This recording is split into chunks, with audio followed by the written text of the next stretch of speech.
Annonceurs, entrepreneurs, promoteurs et chefs d'entreprise, choisissez dès à présent votre meilleur partenaire média, Ideal Production. Ideal Production est basé à Cotonou au Bénin. Ideal Production, le partenaire exclusif de Sika TV en Afrique.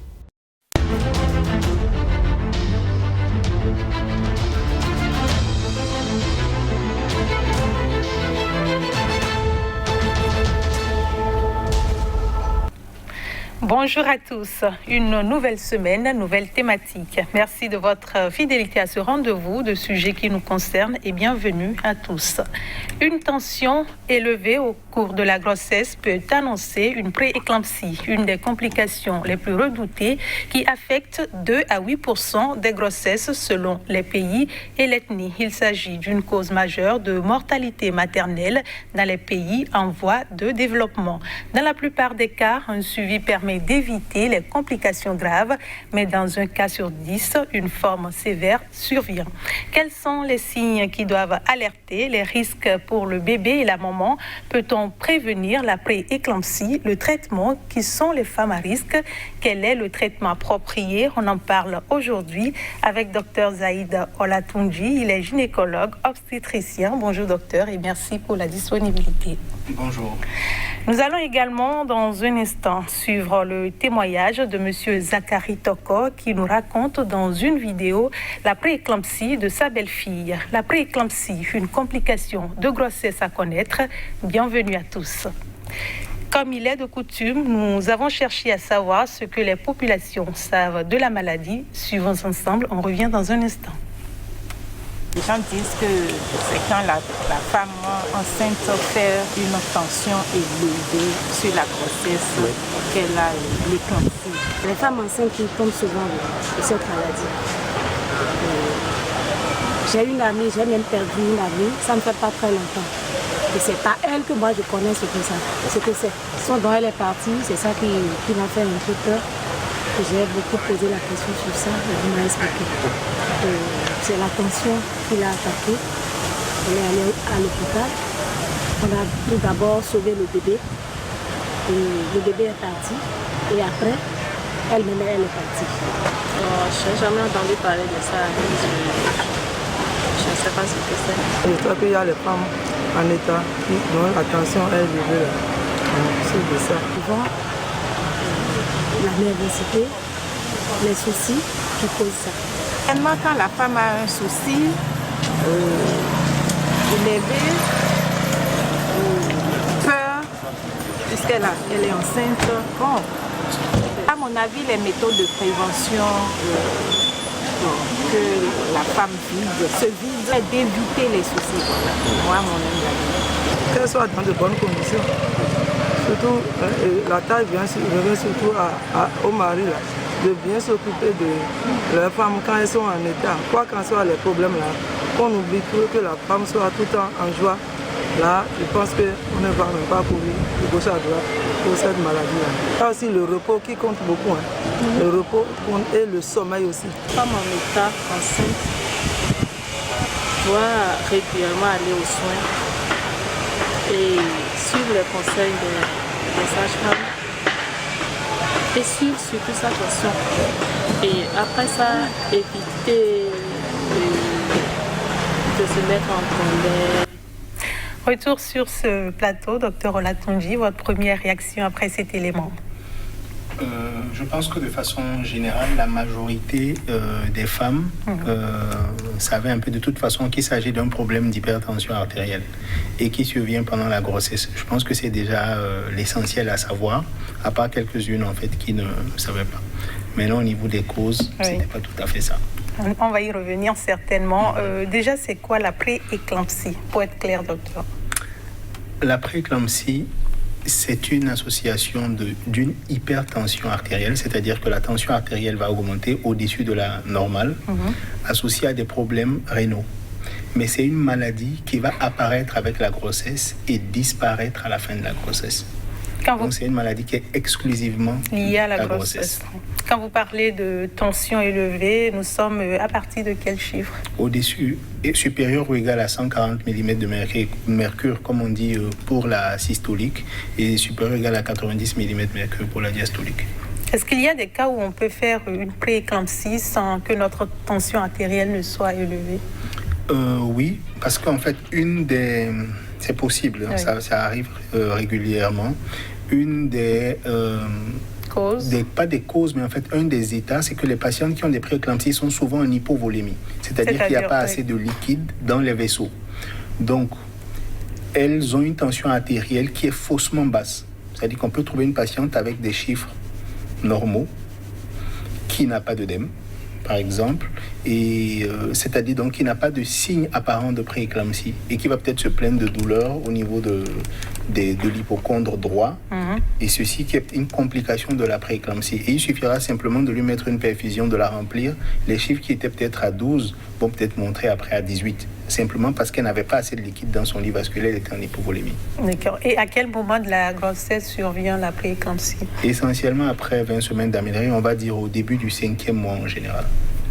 Donc, elle ne survient jamais avant ou après? Non, dans le cadre de la prééclampsie, dans les critères, c'est après 20 semaines la survenue. Si on a une hypertension artérielle avant cela, c'est-à-dire dès le premier trimestre, oui, il ne s'agit pas d'une prééclampsie, mais c'est d'une hypertension artérielle chronique. C'est-à-dire c'est une patiente qui était hypertendue en dehors de la grossesse. Oui. Et donc avec la grossesse, ça s'est révélé? Non. C'est-à-dire qu'elle était hypertendue, mais elle n'était pas connue hypertendue. Ok. Donc, on a découvert une hypertension au premier trimestre de la grossesse. On est sûr que ce n'est pas une prééclampsie. Parce que la prééclampsie, on va peut-être en parler tout à l'heure au niveau des causes, oui, elle est liée à un défaut d'implantation du placenta. Parlons-en en même temps. Quelles sont les autres causes liées à la maladie?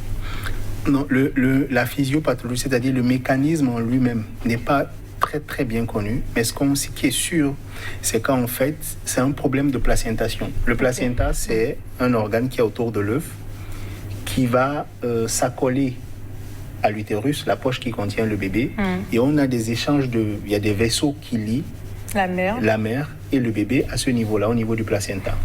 Donc, ce qu'on appelle la placentation, c'est l'implantation et le développement du placenta. Il y a des vaisseaux. En fait, j'essaie d'expliquer le plus simplement possible. Pour que les téléspectateurs puissent comprendre. Voilà. Oui. Donc, il y a des vaisseaux, en fait, qui font la connexion entre les deux. Et chez certaines femmes, le développement de ces vaisseaux va poser problème.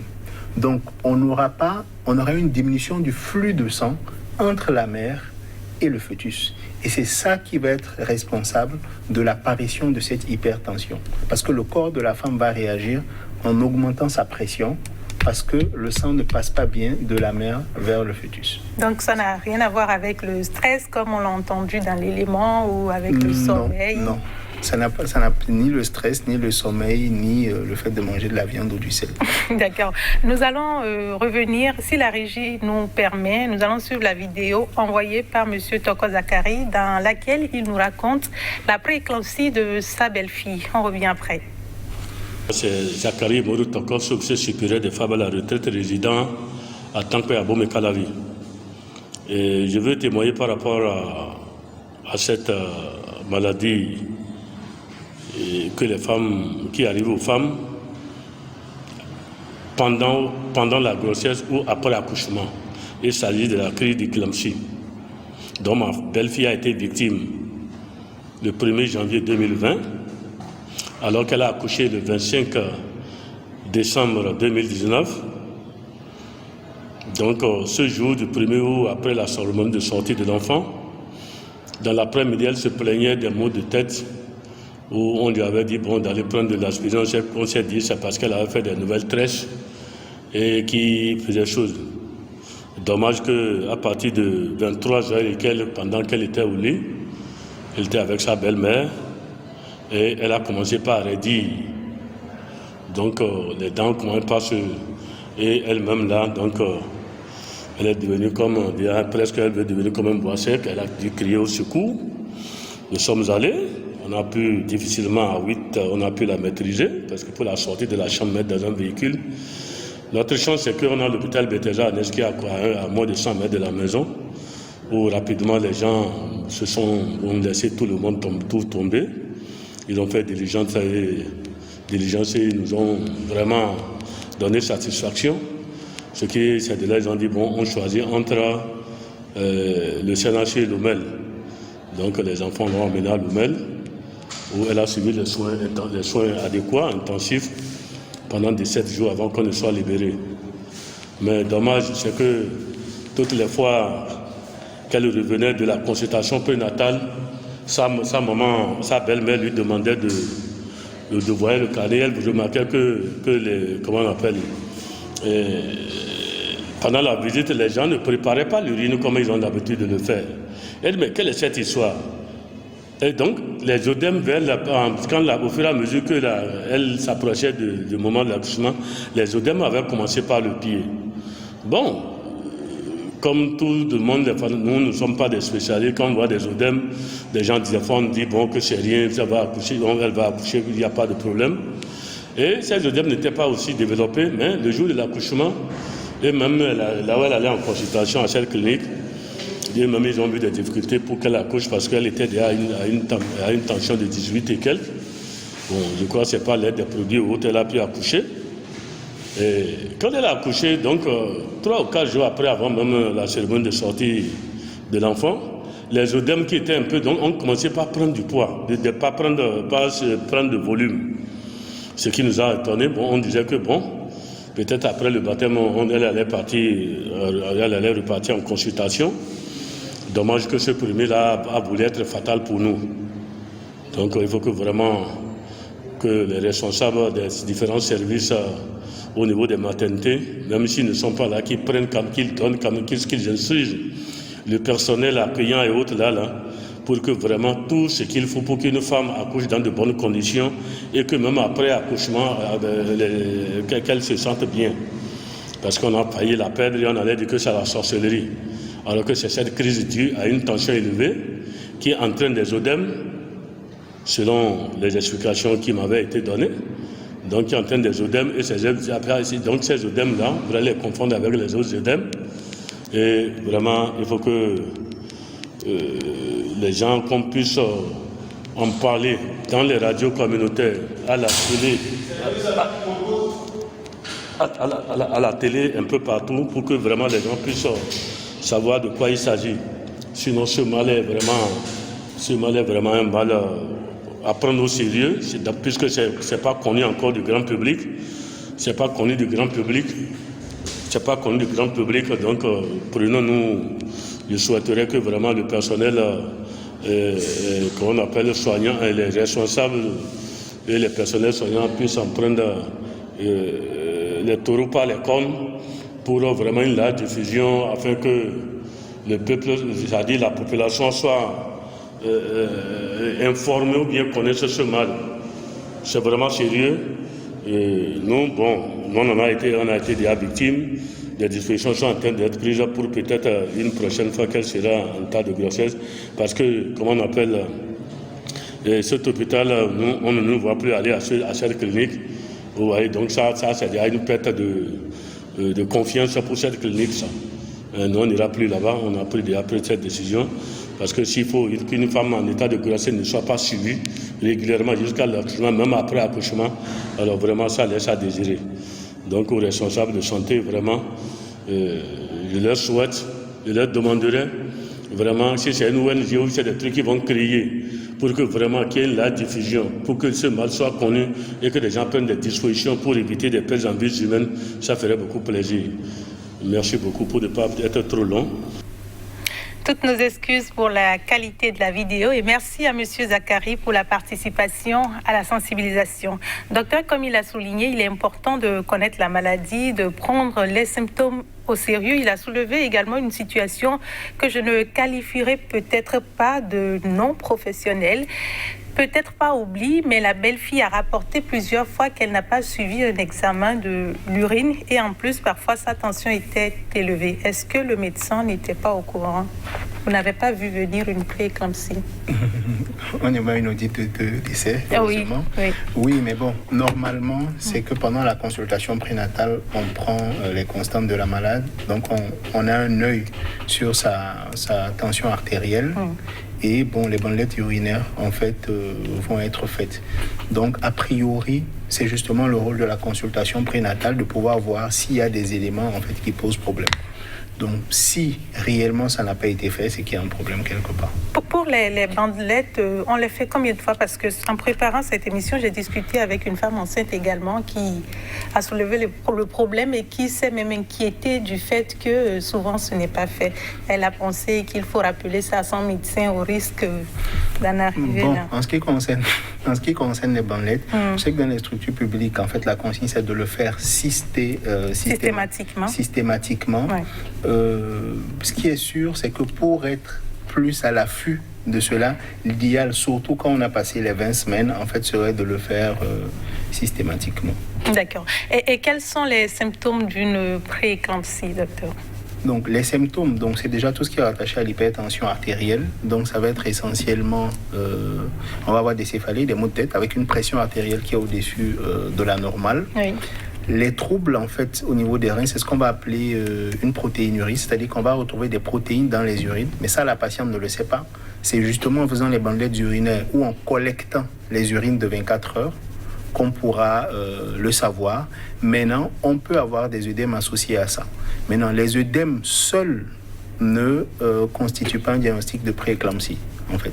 Parce qu'il faut savoir, parce que dans l'élément de la vidéo aussi, il y a un élément qui peut prêter à confusion. Une femme enceinte, à partir d'un certain terme, en général, a des œdèmes. Pourquoi? Parce que l'utérus, il grossit, donc il comprime un tout petit peu les veines qui passent par le petit bassin, donc le retour veineux ne se faisant plus bien, il y a de l'eau qui stagne en fait dans les membres inférieurs et ça entraîne des œdèmes. Le challenge, c'est de pouvoir faire la nuance entre des œdèmes qui sont des œdèmes de compression chez une patiente qui n'a pas de prééclampsie et qui, secondairement, peut développer une prééclampsie.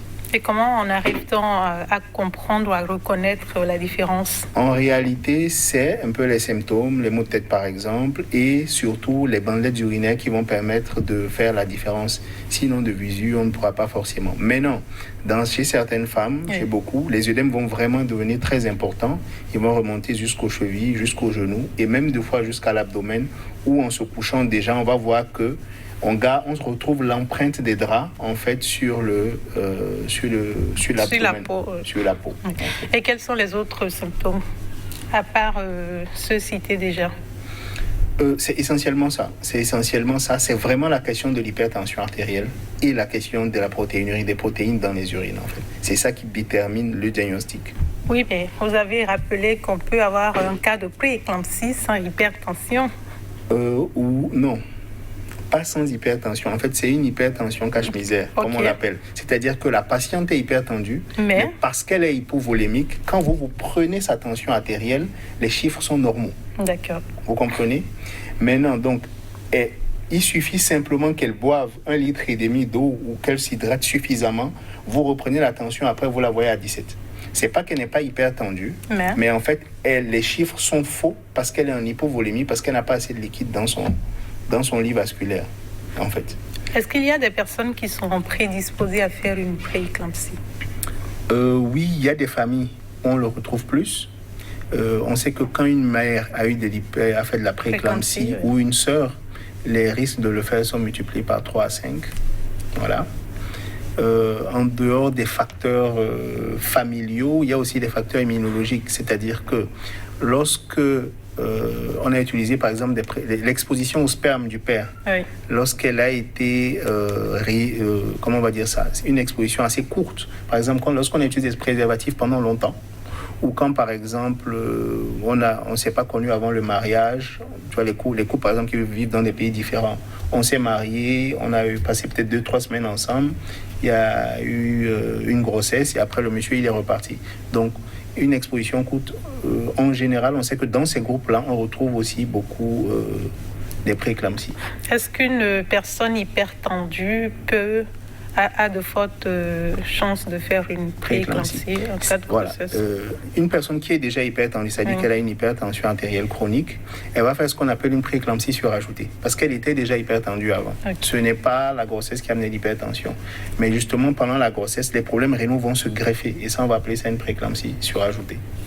Vous avez parlé de prééclampsie qui survient 20 semaines après, alors que dans le cas raconté par monsieur Toko Zakari, c'est survenu après l'accouchement. Oui, bien sûr. J'ai dit que c'était une maladie essentiellement gravidique qui va survenir et finir avec la grossesse. Oui. En fait, pour vous, la grossesse s'arrête le jour où le bébé est sorti. Voilà. Mais pour nous, c'est pas le cas. Pour nous, c'est jusqu'au retour de couche, en fait, si vous voulez. En fait, après le retour de couche, elle est revenue en période gynécologique. Donc, effectivement, dans un tiers des cas, on peut avoir des prééclampsies qui vont survenir après l'accouchement, dans les 2 semaines qui suivent. Et dans le cas qui a été présenté, c'est une complication de la prééclampsie. Ça, c'est une éclampsie. C'est-à-dire, c'est une crise tonico-clonique suivie d'un coma en général. Et ça, c'est une complication de la prééclampsie. C'est ce qu'on appelle la crise d'éclampsie. C'est ce que le monsieur décrivait. Donc, la crise d'éclampsie vient après la délivrance? Non, la crise d'éclampsie est une complication de la prééclampsie. Ok. Donc, elle avait fait une prééclampsie sans qu'on ne détecte, c'est ça? C'est pour ça qu'elle avait des maux de tête et qu'elle avait des céphalées. Donc, elle avait une hypertension artérielle, mais qui s'est sûrement révélée après la sortie. Théoriquement, elle était censée revenir faire une consultation postnatale. Je ne sais pas si ça a été fait. Et là aussi, il faut faire attention parce que ça peut des fois être facile de dire on n'avait pas vu, mais très souvent les femmes, elles ont un rendez-vous dans la semaine qui suit ou dans les 10 jours qui suivent. 2 fois, elles ne viennent pas parce que le bébé est déjà sorti. Ouais. Donc c'est aussi le moment, le lieu de rattraper ce genre de situation, en fait. Il ne faut rien rater en ce qui concerne les consultations. C'est ça, c'est l'idéal, en fait. C'est l'idéal parce que dans la majorité des cas, ça se passe bien. Donc, ça se passe souvent tellement bien que... Voilà. Et après, quand il y a un souci, on dit « Ah, il n'avait pas demandé ça ». Dans le premier élément diffusé, il y a une dame qui révélait le fait que c'est après des cas de décès parce qu'elle a perdu une copine, malheureusement, ou quand on est victime, qu'on en apprend davantage sur la maladie. Aujourd'hui, est-ce que on ne fait pas assez de sensibilisation? Vous avez l'impression que les gens ne connaissent pas vraiment la maladie? Je ne pense pas qu'elle soit très bien connue. Je sais que les gens savent que quand on est enceinte, on peut avoir de l'hypertension artérielle. Maintenant, la connaissance est peut-être un peu limitée de savoir que c'est peut-être un problème de placentation. Ce n'est pas forcément limité au fait de manger de la viande ou des soucis ou d'avoir du stress, non. Voilà. Maintenant, sensibilisation, il y en a toujours à faire. Je pense qu'il faut sensibiliser et même aller au-delà des émissions, peut-être le faire en langue pour que le message passe vraiment. Au Bénin, aujourd'hui, comment se présente la carte de la maladie? Est-ce qu'on peut dire qu'on a assez de cas de prééclampsie à chaque fois qu'il y a accouchement ou... Je n'ai pas les chiffres exacts, mais ce qui est sûr, c'est qu'en ce qui concerne les causes de décès maternels, en premier, ce sont les hémorragies. Après, c'est l'hypertension artérielle associée à ces complications. En général. Donc, c'est assez fréquent et c'est l'une des principales causes de mortalité. Oui. Il a dit que la prééclampsie est plus fréquente lors de la première grossesse. Oui. Qu'est-ce qui explique cette fréquence? Je pense que c'est pas tout à fait. Je pense que c'est toujours peut-être un peu lié aux problèmes immunologiques dont on parle. Oui. On estime en fait que sur le système immunitaire, si vous voulez, de la femme, ne reconnaîtrait pas bien, c'est-à-dire que ne reconnaîtrait pas bien en fait les antigènes du bébé qu'elle porte. Et c'est cela qui entraîne un défaut en fait au niveau de la placentation. Donc effectivement, dans les facteurs de risque, la primiparité ou même chez certaines aussi les âges avancés, mais très souvent chez les prémis. Est-ce que lorsqu'on a une grossesse rapprochée, ça pourrait être également... Oui, c'est un facteur de risque aussi, les grossesses rapprochées. Tout à fait, les facteurs rapprochés. Maintenant, il y a certaines maladies aussi qui vont augmenter les chances d'en faire. Les diabétiques ont tendance à faire de la prééclampsie. Tout ce qui est maladie immunitaire, en fait, le lupus aussi, des problèmes thyroïdiens, ils feront plus facilement les prééclampsies que les autres. Parlons à présent de la prise en charge, docteur Olatunji. En quoi consiste-t-elle? Comme je disais, en fait, la prise en charge, le problème, c'est quoi? C'est l'implantation du placenta. Donc, l'implantation du placenta. Donc, le vrai traitement, c'est qu'il n'y ait plus de placenta. C'est ça le traitement de la cause, en fait. C'est qu'il n'y ait plus de placenta. Maintenant, on ne peut pas arrêter la grossesse à n'importe quel moment. Donc, on va faire une balance. À savoir, avec les médicaments, on va essayer de limiter au maximum l'hypertension, en fait. Et de l'autre côté, de décider à quel moment on peut interrompre la grossesse de façon à ce qu'on puisse récupérer l'enfant qui puisse s'adapter à la vie extra-utérine. Donc avec une prééclampsie, la grossesse ne va jamais à terme? Elle peut arriver à terme si elle est contrôlée et si on n'a pas de complications. Tous les jours, tout le temps, on va rapprocher les espaces, les consultations. Et à chaque fois, il faudra vérifier, évaluer un certain nombre d'éléments de surveillance pour s'assurer qu'on ne passe pas en prééclampsie sévère. Voilà. Les éléments de surveillance, de quoi est-il s'agit? C'est la pression artérielle. Un élément très important, c'est le poids, c'est la prise de poids. De la mère ou du bébé? De la mère, parce que quand on a des édèmes, en fait, c'est de l'eau. Donc, il y a des prises quand il y a une prise de poids rapide, voilà, on sait que c'est péjoratif. Sur le plan biologique, il y a toute une batterie d'examens à faire, parce qu'on n'en a peut-être pas encore parlé de ça, à cause des complications. Oui.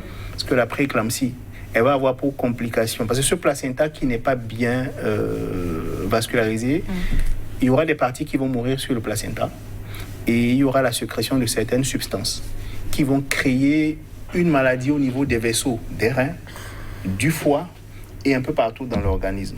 D'où les complications de la prééclampsie qui vont être une souffrance des reins, une souffrance du foie, une souffrance cérébrale et même dans les vaisseaux, on peut avoir ce qu'on appelle une coagulation. Donc dans la prise en charge, il y a les examens en attendant... Ces examens-là vont permettre en fait de surveiller biologiquement la patiente. Parce qu'une patiente peut avoir des chiffres plus ou moins normaux avec des médicaments antihypertenseurs, et en dessous, vous développez une complication biologique. Et ça, vous ne le verrez pas à la consultation si vous ne demandez pas les bilans. Donc, il va falloir demander ces examens régulièrement. Et en fonction des résultats, vous savez si vous pouvez prolonger un tout petit peu la grossesse ou pas. On va surveiller le bébé aussi. Parce que la prééclampsie n'a pas que des complications sur la mère, elle a aussi des complications sur le bébé. Parce que si lui ne reçoit pas assez de sang, il ne reçoit pas assez d'oxygène. Donc, il ne va pas grandir normalement. Oui. Et c'est il va avoir ce qu'on appelle un retard de croissance intra-utérin. Ça peut aller jusqu'à la mort fœtale in utero, c'est-à-dire le bébé qui meurt dans le ventre de sa mère. Oui. Et pour les complications, vous avez déjà commencé par parler des complications chez l'enfant, chez la mère. Qu'est-ce qui fait le plus peur quand on est dans un cas de prééclampsie? En fait, toutes les complications peuvent être redoutables. Donc la première, si je vais commencer par celle-là, c'est la crise d'éclampsie, qui est une crise en fait tonique et clonique qui va être suivie d'un état de coma. Et cette crise, par exemple, peut tuer et la mère et le bébé. Parce qu'ils vont se retrouver dans une situation où le cerveau va être privé d'oxygène. Voilà. Et en général, quand on a une crise d'éclampsie, il faut faire une césarienne en urgence. À côté de ça, il y a ce qu'on appelle l'hématome rétroplacentaire. C'est un décollement prématuré du placenta, d'un placenta qui est normalement inséré. Donc ce placenta, on sait qu'en temps normal, il faut que le bébé sorte et après que le placenta sorte pendant l'accouchement, c'est à la délivrance. Donc, mais si vous avez un bébé dans le ventre et que le placenta se décolle, vous avez donc du sang qui coule et qui saigne à l'intérieur de l'utérus. Le bébé est privé d'oxygène, il va mourir dans un certain délai et la femme saigne. Donc il faudra opérer pour essayer de lui sauver la vie. Et ça aussi, c'est une cause de décès maternel pour le fœtus aussi. Quand on ne sait pas que la femme fait une prééclampsie ou une éclampsie, et quel est le temps qu'on a entre la crise et le temps d'arriver dans un centre pour pouvoir sauver peut-être la femme et le bébé? Quel est le temps? Je pense que ça dépend. Ça va passer à des facteurs. Donc, ça dépend essentiellement des moyens logistiques que les individus ont, de l'hôpital, de la distance par laquelle ils sont entre l'endroit où l'accident est arrivé et l'hôpital, la structure de santé. Et puis après, il y a aussi la logistique de la structure. Est-ce qu'elle peut la prendre en charge rapidement et tout ça?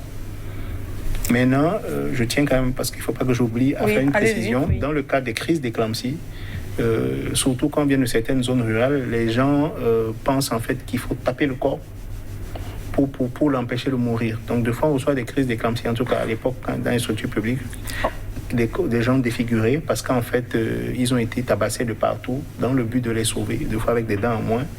Au point où des fois c'est difficile même de les intuber pour faire une césarienne. Donc il faut que les gens comprennent en fait que ce n'est pas nécessaire en fait de les tabasser. Donc la crise d'éclampsie est confondue à la crise d'épilepsie, c'est ça?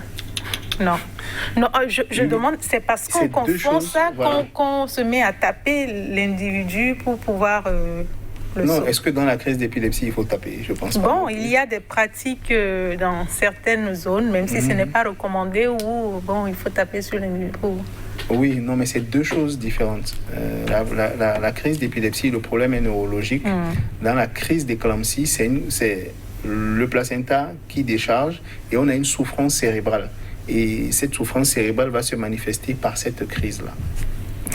Dans les cas de pré-éclampsie, quel est le pourcentage de récidive?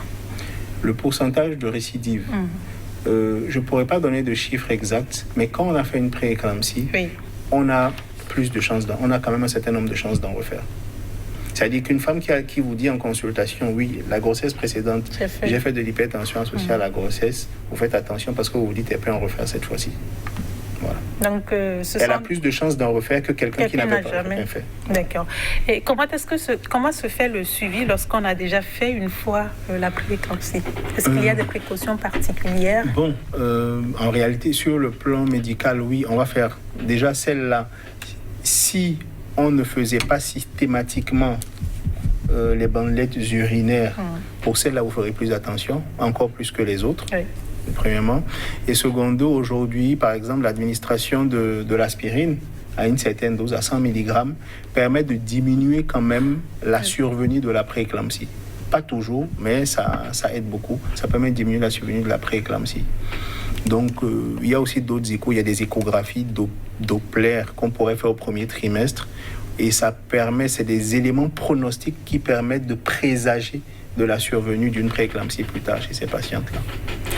Dans la préparation de l'émission, toujours, il y a une femme enceinte qui a voulu savoir le traumatisme après pré-éclampsie ou éclampsie. Comment gérer pour qu'à la prochaine grossesse, on n'ait pas peur de faire la même chose au point d'empirer sa situation?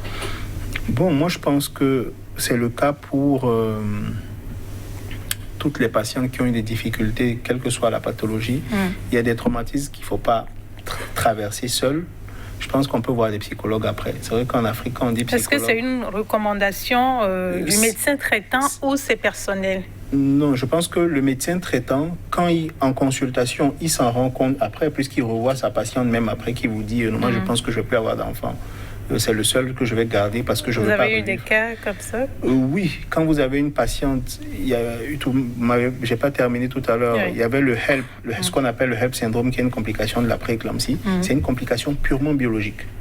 Donc, on va avoir en fait une défaillance du foie, les plaquettes qui vont être basses dans l'organisme et une hémolyse, les globules rouges qui vont éclater dans le sang.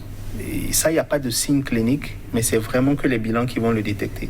Donc, c'est des patientes que vous pouvez opérer en urgence, vous sauvez le bébé, mais la maman, vous avez fini d'opérer, mais ces différents organes ne fonctionnent plus bien. Et imaginez quelqu'un qui passe 2 semaines en réanimation, dans le coma, après une intervention. Donc, même quand elle revient après, si vous lui dites on va retomber enceinte, c'est pas tout de suite. Elle va refuser pour la première fois d'abord avant. Donc, ce genre de patientes, évidemment, elles sont traumatisées. Et elles doivent prendre le temps, en fait, déjà de respecter un certain temps avant de penser à une autre grossesse. Et si, en consultation, on se rend compte que le traumatisme est vraiment là, moi, je pense qu'il faut qu'on ait le psychologue de plus en plus facile, en fait. Et pour les patients et même pour les soignants maintenant. Parce que vous-même, parfois, vos patients vous traumatisent. Exactement. Et vous devez encaisser en silence. C'est ça, parce que vous devriez être là pour elles. Et pour eux, tout simplement. Docteur Olatunji, parmi ce qu'on entend en rapport avec la pré-éclampsie, il y a quelques aliments qu'il faut éviter. Est-ce qu'il y a un lien entre l'alimentation et la pré-éclampsie? Pendant longtemps, les gens, le monde pensait en fait que c'était lié à des questions de sel, de manger la viande et tout ça. Mais aujourd'hui, on sait qu'il n'en est rien. Comme on disait, c'est une maladie liée à un problème de placenta. Donc, on sait aujourd'hui qu'on ne va pas arrêter de manger du sel, ne changera pas grand-chose au chiffre de la tensionnelle. Oui. Donc, ce qu'on recommande dans ces cas, c'est de manger normosodé, c'est-à-dire ne pas exagérer en sel. Voilà, de manger normosodé. Donc, il n'y a pas de lien réellement entre l'alimentation, la question de la viande. Il faut laisser les femmes enceintes manger la viande aussi. Revenons sur la question des complications. Il y a des complications que vous avez omis de citer ou sur lesquelles on n'est pas revenu et plus explicitement. Ces complications, quelles sont-elles? Voilà, je pense qu'on a cité les principales, mais il y en a d'autres. Il y a ce qu'on appelle l'hématome sous-capsulaire. Comme je disais, il y a une souffrance du foie et il y a carrément, si vous voulez, comme une poche de sang qui va se former à la base, pas à la base, au niveau de la face inférieure, le bord inférieur du foie. Oui. Et ça va entraîner des douleurs très, très importantes. C'est ce qu'on appelle des barres épigastriques. Et ça, c'est un signe de prééclampsie vraiment sévère et compliqué. Et pour la petite histoire, comme vous en parliez, il est déjà arrivé d'avoir des patientes qui viennent avec que des douleurs épigastriques. Elle vous dit, j'ai mal là. J'ai mal au bas-ventre. La tension artérielle est normale et elle n'a pas d'œdème. Donc, a priori, elle n'est pas classée prééclampsie. Donc, ça discute, ça se dit, on va faire une fibroscopie. Et pendant qu'on discute, pendant la visite, la malade fait sa crise d'éclampsie. Donc, à ce moment-là, on met une voie veineuse, on commence à remplir. Et pendant le remplissage, les chiffres tensionnels, ils montent. Donc, ces douleurs, et après un sondage urinaire, on a eu les urines. Et là, on s'est rendu compte qu'il y avait une protéinurie très, très importante. Donc, effectivement, les barres épigastriques peuvent être un signe de prééclampsie, peuvent venir isoler et ça peut tromper. Ça peut tromper. À côté de ça, on a le même problème au niveau du foie. Certaines patientes vont faire ce qu'on appelle un œdème aigu des poumons, c'est-à-dire que la pression va être tellement forte que le liquide qu'il y a dans le sang va se déverser dans les poumons. Vous savez que les poumons, c'est le lieu où il y a un échange de gaz, d'air, d'oxygène entre le sang et l'air. Oui. Donc si vous avez de l'eau dans les poumons, c'est comme si vous vous noyez dans votre propre poitrine et c'est quelque chose qui peut tuer aussi. Donc ça fait partie des complications pour lesquelles le pronostic vital est engagé. Exactement. Pour le traitement, on a parlé d'examen, on a parlé de la tension et tout ça. On a parlé essentiellement de la délivrance qui constitue le plus grand traitement en cas de prééclampsie. Est-ce qu'il y a d'autres traitements envisageables? Non, pas vraiment. Je pense que les éléments clés du traitement, mais s'il y a quelque chose peut-être à ajouter qui est très important, il faut aussi que la population sache qu'une prééclampsie ne se traite pas dans n'importe quelle structure de santé. Ok. Donc, c'est des malades qui doivent être dans une structure où il y a un bloc opératoire, où on est capable de prendre en charge aussi un nouveau-né prématuré. Donc, quand il y a des crises d'éclampsie ou des complications comme ça, ce n'est pas la peine d'aller s'arrêter au centre de santé du quartier. Il faut aller dans les hôpitaux de zone directement. Et même si vous arrêtez dans un centre de santé, c'est vrai qu'on a de moins en moins de centres de santé sauvages. Si quelqu'un vous gardez, il faut que vous sachiez en fait que ce genre de pathologie ça se prend pas en charge là. Il vaut mieux transférer le bébé dans le ventre de la maman directement. Et par là même, il ne faudra pas dire oui, le monsieur il m'a suivi en privé, maintenant j'ai de l'hypertension, mon bébé n'a que 7 mois, et il se débarrasse de moi, il ne se débarrasse pas de vous, il le fait en fait pour votre santé. Oui. Parce qu'on ne va pas extraire un bébé prématuré et le transférer secondairement. Il y a des chances de mourir pendant le transfert. Donc, vaut mieux acheminer la patiente là où elle va être opérée et là où il y a la crèche à côté. On rappelle très rapidement les symptômes, docteur. De la prééclampsie. Oui, de la prééclampsie. Une augmentation des chiffres tensionnels qui va survenir dès le 4e mois de grossesse. Et ceci va s'associer en fait essentiellement à des troubles rénaux qu'on pourra voir pendant la consultation prénatale à travers les bandelettes urinaires.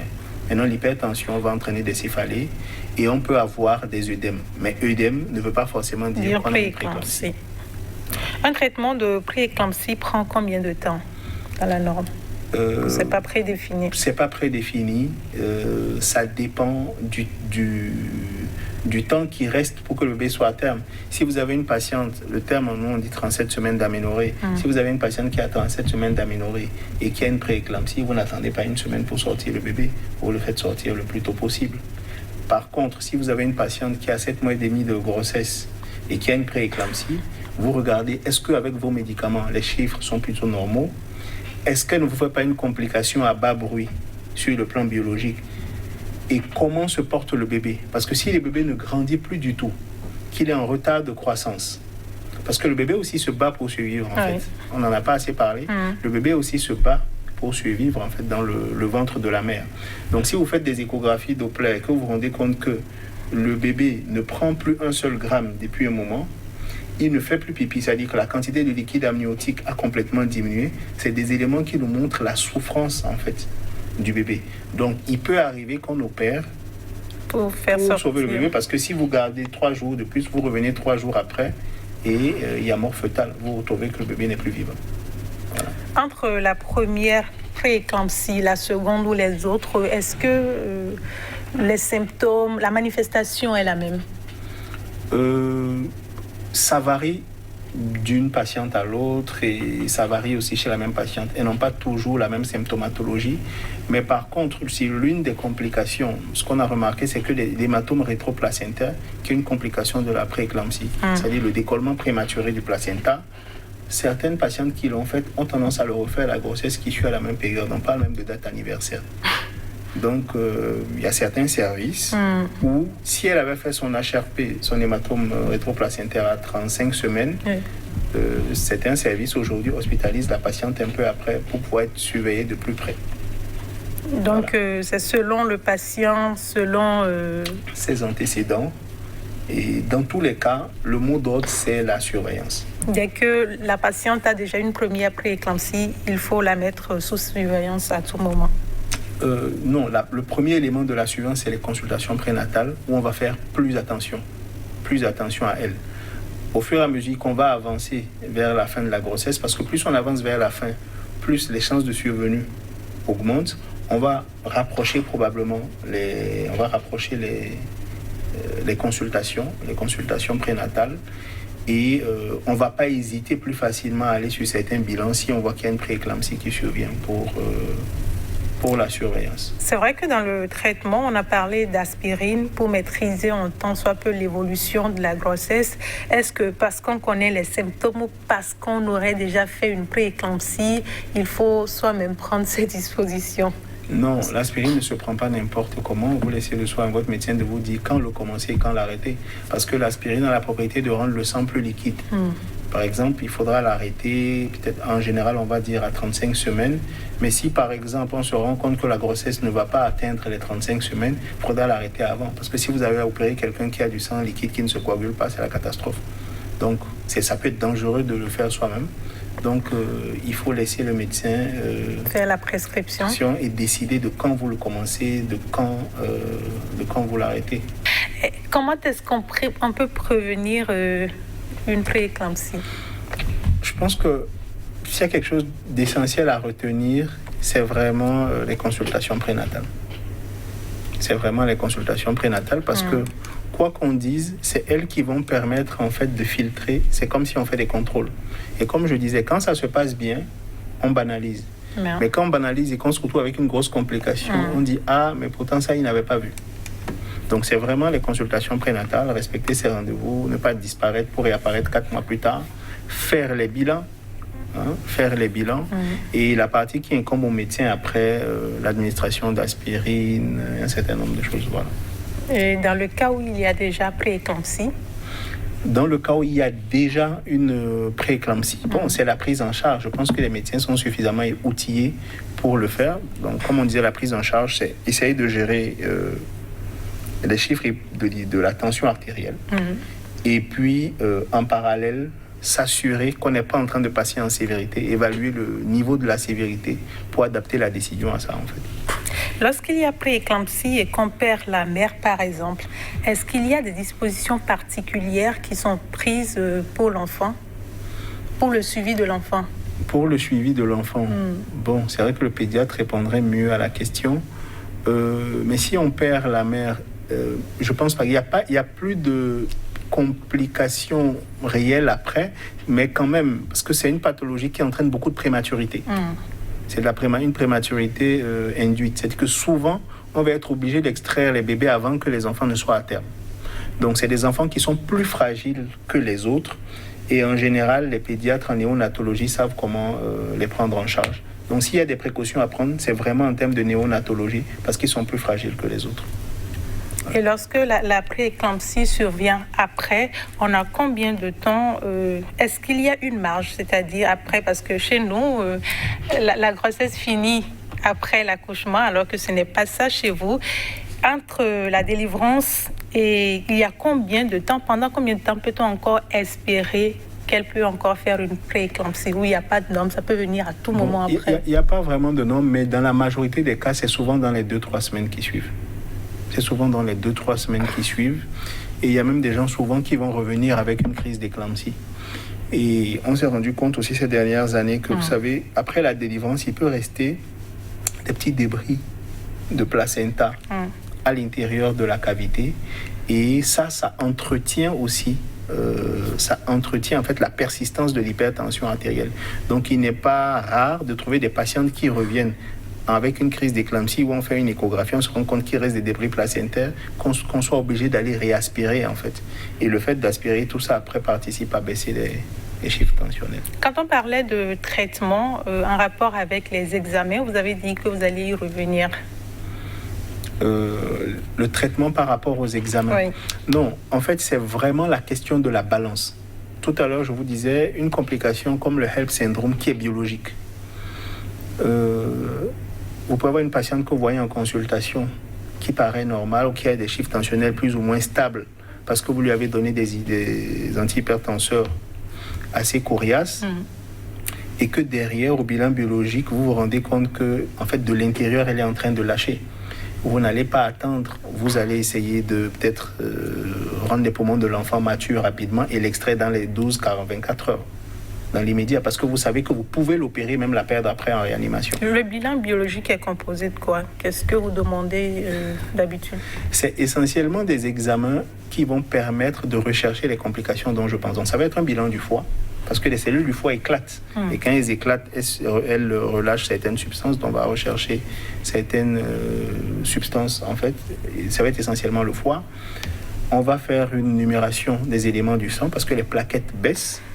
On va faire ce qu'on appelle le taux de prothrombine et voir la coagulabilité du sang, parce que je vous disais que ça attaquait aussi, c'est une angiopathie qui attaque les vaisseaux, donc on va avoir, le sang ne va plus se coaguler comme il faut, donc on va évaluer les éléments de coagulation du sang. Voilà. Et aussi voir l'acide urique qui est un élément pronostique surtout pour l'enfant. Quelle est aujourd'hui dans la pratique, quelles sont les avancées qui permettent de contrôler au mieux la maladie et de pouvoir aider les femmes enceintes à l'éviter au maximum? Je ne pense pas qu'il y ait eu des grosses avancées. Je ne pense pas qu'il y ait eu des grosses avancées. On est toujours sur la question de l'aspirine. On sait que le magnésium aussi aide un peu. Donc, vous allez voir souvent des médecins qui mettent l'aspirine pour tout le monde. Certains vont acheter du magnésium et même du calcium pour d'autres. Mais je ne pense pas qu'il y ait de grosses avancées. Les principales avancées qui permettent d'améliorer le pronostic, c'est surtout par rapport à la néonatologie. Parce que si la mère tend à perdre la vie à cause de la grossesse, alors qu'elle est à peine à 6 mois et demi de grossesse, et que pour lui sauver la vie, on est obligé de sortir l'enfant, quitte à le perdre après. Lui aussi. C'est surtout les avancées de la néonatologie, des capacités à récupérer des bébés de 600 grammes, 700 grammes et 800 grammes. C'est peut-être ça qui a comme avancé, mais bon, sous nos cieux, ça progresse. Mais bon, en général, c'est de la médecine très lourde qui nécessite beaucoup de moyens. En général, les populations n'ont pas les moyens de payer ce genre de... Nous savons que nous sommes avec une population qui n'a toujours pas accès aux soins de santé et selon les zones dans lesquelles on se trouve. Qu'est-ce qu'on fait? Je pense qu'il faut aller devant ces cas. Comme je disais, vous allez au niveau de la pyramide sanitaire dans la structure peut-être la plus proche, mais qui vous semble la plus équipée. Donc, si vous avez dans la zone où vous êtes un centre de santé et un hôpital de zone, c'est pas la peine de s'arrêter à l'hôpital de zone. S'arrêter au centre de santé, allez directement à l'hôpital de zone. Allez directement à l'hôpital de zone, en fait. Aujourd'hui, avec tout ce qu'on sait sur la maladie, est-ce que ce ne serait pas préférable que déjà à la première consultation, on puisse parler de la maladie sans alarmer, bien évidemment, vos patientes? J'aurais plutôt dit parler de la maladie aux patientes qui l'ont déjà eu et qui reviennent en consultation. Parce que quand vous parlez aussi à titre informatif peut-être, mais quand vous en parlez à certaines patientes, elles sont enceintes, elles ont l'humeur un peu labile, Donc, les personnes peuvent se dire, ou bien il a vu quelque chose, il ne veut pas dire la vérité, et ça comme c'est source de stress après derrière. Ok. Donc, ce que vous proposez, c'est qu'on en parle uniquement qu'aux patientes qui ont déjà eu de prééclampsie. Non, chez elles, c'est obligatoire. Chez les autres, on ne va pas mettre l'accent sur la prééclampsie par rapport aux autres. On va simplement leur dire que le but des consultations, c'est de voir, de s'assurer qu'il n'y a pas de problème, notamment avec l'hypertension artérielle, et citer les autres complications. Mais pas mettre un accent particulier sur ça, de façon à stresser la patiente, en fait. Est-ce que vous avez eu dans la pratique, pas pour dénoncer vos confrères ou vos collègues, est-ce que vous avez eu des cas où la prééclampsie est survenue, que le médecin ne s'en est pas rendu compte et qu'il est reconnu après que l'erreur venait de lui? Pas vraiment. Mais comme je vous ai dit, vous savez, c'est souvent facile de sniper, de tirer sur le personnel de santé, surtout quand les gens travaillent dans des conditions où, en général, ceux qui sont dans les hôpitaux de zone, c'est des héros, c'est des gens qui font 16 césariennes par jour dans un service, alors que vous avez 1 ou 2 personnes à la garde. Ça, il faut en parler, en fait. Donc, il faut beaucoup plus de médecins recrutés, il faut beaucoup plus de personnel, parce qu'après, les gens, c'est pas des robots. À un moment donné, la tension elle baisse, donc des erreurs, il peut y avoir. Et quand erreur y est, c'est pas des assassins forcément. C'est des gens qui travaillent au-delà de fois de leur capacité. Et ça, il faut que ça se dise clairement. Et c'est pour ça qu'il est important que la malade elle-même ou la patiente, parce que quand on est enceinte, on n'est pas malade, la patiente elle-même puisse prendre des dispositions, surveiller au mieux sa santé et accompagner le médecin à mieux faire son travail. Oui, d'où l'intérêt pendant l'entretien. Ce qui est important, c'est qu'aujourd'hui, si une patiente, après cette émission, c'est que si elle a une prééclampsie, qu'à la grossesse suivante, il faut obligatoirement qu'elle en parle dans ses antécédents. De dire au médecin, moi, la grossesse précédente, j'avais eu ça. C'est important que je vous le dise. Je pense que c'est déjà quelque chose de gagné. Nous sommes presque à la fin de l'émission. Docteur, vous allez nous rappeler, en matière de consultation, qu'est-ce qui est prévu pour aider les femmes à se faire suivre normalement? En matière de consultation, ce qui est prévu, c'est de faire ces consultations prénatales. On va dire minimum 3-4 le long de la grossesse. Le nombre peut augmenter selon le problème qu'on pose. Et au cours de la consultation, il faut savoir qu'il y a l'entretien et l'examen. L'entretien va permettre de voir, au cours de la discussion, est-ce qu'il y a des problèmes particuliers que vous posez? Le médecin, il va checker, par exemple, voir aussi dans vos antécédents. Si vous avez des antécédents et que le médecin n'en parle pas, c'est à vous de dire, dans le cas d'espèce, j'ai déjà eu une prééclampsie, ou j'ai une sœur qui a une prééclampsie, ou ma mère a une prééclampsie. C'est important de le dire parce que ça permet au médecin d'adapter en fait son suivi à votre particularité. Voilà. Et puis, respecter les rendez-vous. Et si, par exemple, vous avez l'impression que, on a peut-être oublié de prendre ma tension artérielle, ou on n'a pas fait les bandelettes aujourd'hui, si c'est pas nécessaire, si le médecin estime que c'est pas nécessaire, il peut le dire. Oui. Il peut le dire, mais ça ne coûte rien de le suggérer en fait, de le suggérer. Voilà. Pour finir, docteur, un mot. Un mot, je dirais, la prééclampsie, c'est une complication de la grossesse qui peut être lourde, qui peut tuer la maman, qui peut tuer le bébé. Le plus important, c'est vraiment le suivi de grossesse. Et même quand tout va bien, il faut continuer à suivre parce que c'est quand ça va mal qu'on se dit, en fait, si je savais. Donc, pour éviter les si je savais, consultez à temps. Merci, docteur. Et c'est sur vos mots que prend fin cette émission. Merci de votre attention. Je vous retrouve la semaine prochaine avec le même plaisir. Surtout, n'oubliez pas de respecter les gestes barrières contre la COVID-19.